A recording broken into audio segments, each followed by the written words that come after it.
Hello, আসসালামু আলাইকুম guys. আমাদের সার্ভিস সেন্টারে আজকে একটা মাইক্রোওভেন আসছে। এটা পানি গরম হচ্ছে না। পানি দিয়ে চেক করলাম, গরম হয় নাই। তো এটা এখন আমি খুলে দেখবো এটা কি প্রবলেম, কি জন্য পানি গরম হচ্ছে না। ব্যাকওয়ার্ডটা খুলে নিলাম। এখন প্রথমত আমি এটার ক্যাপাসিটারটা চেক করব, তারপর হাই ভোল্টেজের ফিউজটা চেক করব। ক্যাপাসিটার ওকে, হাই ভোল্টেজের ফিউজও ওকে।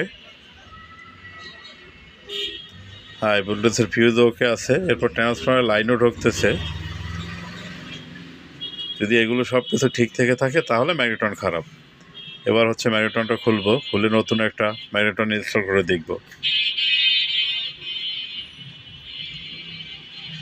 আর নতুন একটা ম্যাগনেটন ইনস্টল করব আমি।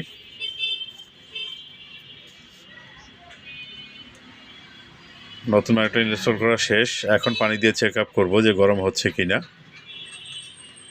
পানি দিয়েছি, এবার স্টার্ট করব। হ্যাঁ, পানি গরম হয়ে গেছে, ঠিক হয়েছে। ওকে, থ্যাংক ইউ।